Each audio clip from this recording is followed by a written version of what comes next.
said you were saying? Huh? Who said what? Ban who? Ban who? Like I said, never was I ever banned from boxing. I'll see you all August 15th at State Farm Arena. 20,000 plus will be in attendance, honey. Pre-sale, on sale right now. Yeah. Don't get quiet on me now, fake YouTubers with your fake news. Ban who? Petition who? Huh?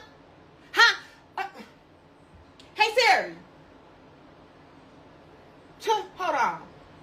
Hey Siri. Play Drake, ran to Atlanta. You know what I'm saying? We back outside. I don't actually know what it is Claressa Shields is gloating about because no one ever implied that she's banned from the sport of boxing. The only ban I remember is the one MVP issued out after she crashed their party and assaulted one of their fighters. The ban that is still in effect, and I don't know why Claressa or any of her supporters would be so resentful about that one. Claressa's had nothing but negative things to say about MVP since the promotion was founded. So why is she so eager to be in attendance for all of their events, their big shows? She makes it seem like they've been the ones targeting her when it's actually been the other way around, and they're the ones that banned her. That's the only ban I recall. The ban that is still in effect. MVP has not one, but 2 shows the same month as Claressa Shields' upcoming fight. They've got Johnson versus Thorsland in the beginning of August, then Mayer versus Cameron towards the end. Michaela Mayer has long been said to be a friend of Claressa Shields. If the ban sticks, I guess Claressa won't be there. They're all better off. She brings the mood down. But like I said, that's the only ban I'm familiar with. Michael Fox, reacting to Claressa's post, said, "The fact that y'all called for a ban because she slapped someone. No one called for a ban when..." Somebody called for a ban? When Caleb Plant slapped Jamal. No one called for a ban when Jarrett Hurd slapped Jermel Charlo. I guess that what Michael's referring to is that joke petition that was circulating online. I remember shortly after the fiasco at the MVP show, there was a joke petition online that was circulating, and a lot of people signed it to have Claressa removed from the sport of boxing, but that wasn't a serious petition for a serious ban. That was a joke. A running gag. Even I signed the goddamn thing. Katie Taylor and Amanda Serrano will leave behind very big shoes to fill when the year ends, and they're both retired from the sport of boxing, and unfortunately, what we're going to be left with is Claressa Shields. Fuck. She's anticipating 18 to 20,000 spectators for her upcoming fight against Kay Scotch, who most American boxing fans are not familiar with, and we'll see if that number sticks. Maybe it will. Not necessarily because the fight is so good or it's so hot a ticket, but maybe because Claressa has found her target audience, the degenerates. She's not necessarily an ambassador for boxing or even women's boxing per se. She's more of an ambassador for bad behavior and degeneracy. Her entire family. Wasn't it her little brother who snuck an old man behind his back when he wasn't looking when he attacked James Ali Bashir 4 or 5 years ago? Ain't she the one crashing MVP shows and assaulting naturally smaller fighters? I mean, there is an audience that goes for this kind of behavior. There is a substrata, a sub-demographic. So let them support Claressa Shields. As she moves back down to the middleweight division where she hasn't fought in years and names her 2 primary targets, because if she's moving down, it's for a little bit more than just the Kay Scott fight and her 2 alphabet titles. Claressa Shields has announced her return to the middleweight division against unified champion Kay Scott, but the multi-weight champion has already made one thing clear. If she could choose any 2 opponents over the next year, Lauren Price and Michaela Mayer would top the list. Shields will face Scott on August 15th in Atlanta after confirming a move back down to middleweight.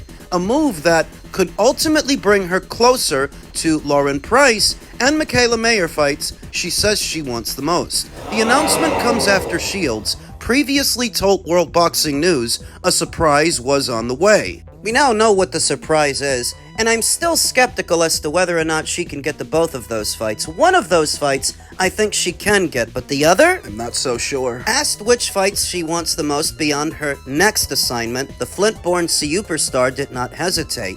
If I could choose any two fighters to fight in the next 12 months, I'd choose Lauren Price and Michaela Mayer. Those two girls are on the pound-for-pound top 10 list, willing to come up above 154 for a fight. Very skillful. Shields pointed to Price and Mayer's willingness to move above 154 when discussing the matchups. I don't understand Lauren's willingness to do this. It's almost like Lauren is cashing out. Sorta looks that way. Lauren Price hasn't actually been in the sport all that long. What are we really talking about? 2 or 3 years? Up until recent months, the conversation is centered around an undisputed showdown with Michaela Mayer in the welterweight division, where they both hold titles. The conversation has since shifted to a Claressa Shields fight, all the way up there at middleweight. Claressa Shields stated, "Why not beat them and add them to my already extensive resume and undefeated record? I only want to fight the best." Earlier this year, Shields told World Boxing News she was willing to compete at the lower weights for major opportunities and listed Price and Mayer among several opponents she hoped to face in the future. Shields' appearance in the UK when Lauren Price defended her world titles in April provided a strong indication that her interest in the Welsh star was genuine. But what's Lauren Price's interest in her? It just feels like she barely scratched the surface of women's boxing, and now she's taking this very bold leap to a new weight, and for a fight, she doesn't stand much chance of winning. Sort of feels like she's cashing out. It just doesn't make sense. At the time, speculation immediately followed regarding a potential clash between two of women's boxing's most accomplished champions. Shields has now reinforced that interest by naming Lauren Price as one of the fights she wants the most. Lauren Price, who just labored and languished with Stephanie Pinedo, an unproven prospect at 147, to now fight Shields at 160, she's facing certain defeat. How could her and her handlers approach a Claressa Shields fight confidently, thinking they stand any chance to win based on what they just went through with Stephanie Pinedo? If that's what you had to go through with her, imagine what you're going to have to go through with Claressa. And why are you rushing yourself up these divisions? Do you plan on retiring early? It's the impression I get. Let's not assume that everybody plans on having a long career like an Amanda Serrano or a Katie Taylor. Some of these girls, maybe they want their careers to be more like Senicia Estrada's. Remember, Senicia Estrada took the entire boxing world by surprise when she announced her retirement that felt early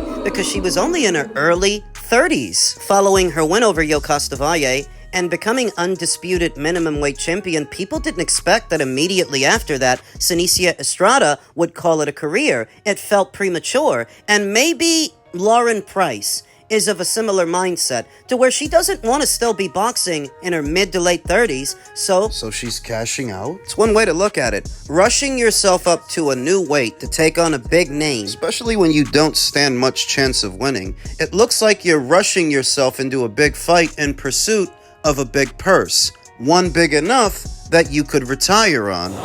And maybe that's what it's really about for Lauren Price. A retirement fight, a retirement check. That fight, I think Claressa can get, but the Mayer fight, that's a little bit different because Michaela is promoted by MVP now, who we all know Claressa Shields supposedly wants nothing to do with, and they want nothing to do with her. The Mayer fight seems less likely to happen to me because Michaela is an established name in the sport with other options than conceding weight to Claressa for peanuts on the dollar. Claressa is said to be making $2 million per fight per her Win Records contract, but nobody ever got life-altering money for fighting Claressa, and I think it would take a lot of money to get Michaela to make that move. Who's gonna put it up? It's not like with Lauren Price, where Lauren's promoter and Claressa's promoter are on the same platform. Michaela's on MVP over there at ESPN. It's not like it's a fight they can share, that they can co-promote, and so I feel that because Michaela has other options and because of who promotes Michaela, where she fights,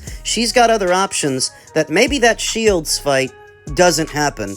But we'll see. Those are her two primary targets, Lauren Price and Michaela Mayer. Men's lightweight news, you may have heard that former champion Joe Cordina is out of the Abdullah Mason fight early next month due to an assault charge. The Welshman is now due to appear in Magistrates Court on July 7th, following an incident which took place in late February. The news comes after the 34-year-old was forced to withdraw from a scheduled clash with WBO champion Abdullah Mason, which was set for Cleveland, Ohio on July 4th. After he was denied a visa to enter the United States. Sort of dodged the bullet here because I think Abdullah Mason was going to kick his ass.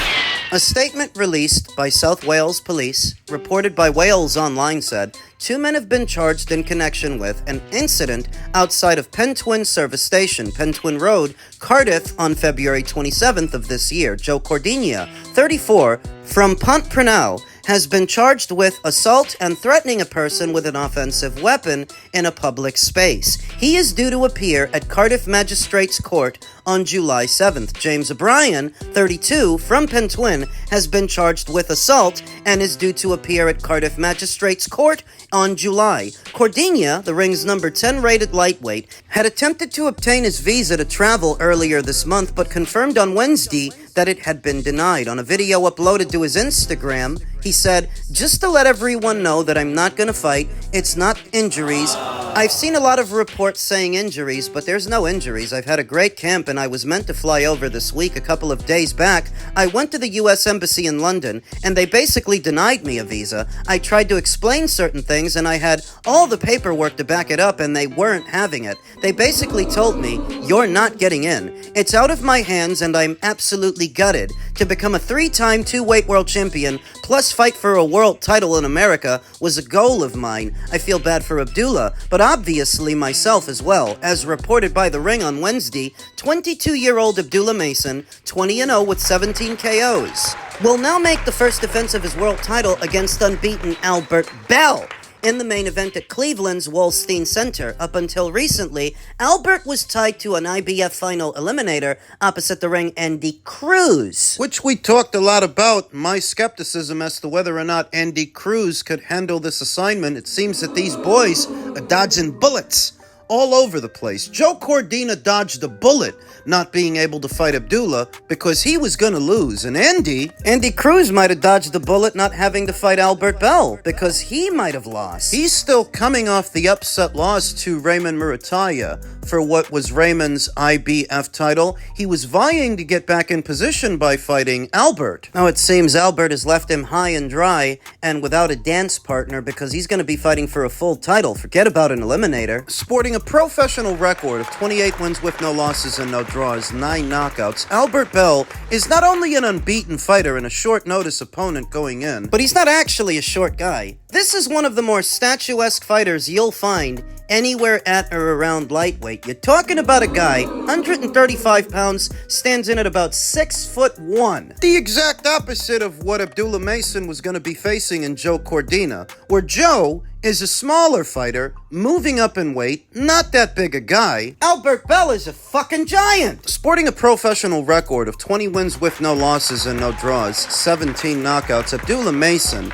the newly minted WBO champion, is one of the brighter young stars in this division today, but he's facing a short notice opponent that might make him look human. Last in action in November of the previous year, opposite the ring, the UK's Sam Noakes. Abdullah was quite busy in the previous year, having fought 3 times, once in April, again in June, then again in November. This upcoming fight on July 4th will be his very first fight of this year and his first defense of the brown belt, if he can keep it, where Albert Bell was last in action in August of the previous year opposite the ring Keith Hunter, who he decisioned over 10 rounds. In that way, Albert's going to be coming off roughly 10 months of inactivity, not with a major promotional outfit, but an unbeaten fighter, very big, and plenty experienced. You notice that Albert Bell doesn't have a whole lot of knockouts. That means this is a guy with good cardio who's used to going the distance. Even if he's not that big a puncher,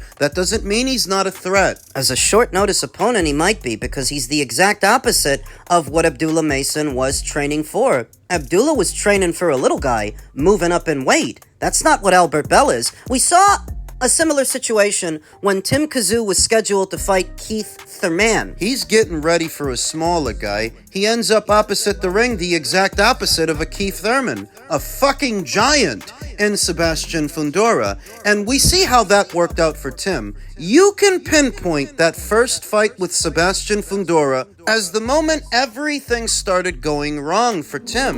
He took on that guy on short notice, and the rest, as they say, is history. Could that end up happening to Abdullah Mason? There are similarities. Stranger things have happened. As stated, Albert Bell would be the exact opposite of what Abdullah Mason has been training for. He's been training for a guy shorter than he is. Now, this is for one of these cards that DAZN is sharing with TNT in an effort to garner the sport more exposure by making it available through different mediums. Available on a streaming app in DAZN and available in a conventional cable network on TNT. Does anybody still have cable? I think some people do, but with the advent of streaming platforms like Netflix and DAZN, more and more Americans started moving away from conventional cable packages, and so the audience is divided. Where most Americans had some form of a cable package, now that same audience, The audience is split. it's not your father's era of boxing. In this era, both the conventional cable networks and the streaming platforms also have the internet to compete with. That's why nothing really does the same kind of numbers that it used to. It's because in previous eras, they didn't have Instagram Reels and TikToks to worry about, diverting eyes away from their content, whereas now, you could sit there doom scrolling for hours and hours on end without ever tuning into a sitcom or a drama. People have basically swapped out basic cable channels and channel surfing for doom scrolling. There's a lot of people, they spend a lot of time on YouTube, watching different kind of YouTube videos. The younger generation, they're really big on live streaming. Not just on YouTube, but on Twitch, Rumble, all these other different kinds of platforms. So, conventional cable networks like TNT aren't garnering the same viewership that they used to, and now they're partnering up with a streaming platform in DAZN, hoping to combine their audience and putting... They're really sharing a card is what they're doing. And between those two separate platforms and their respective audiences, I do think that the Mason fight,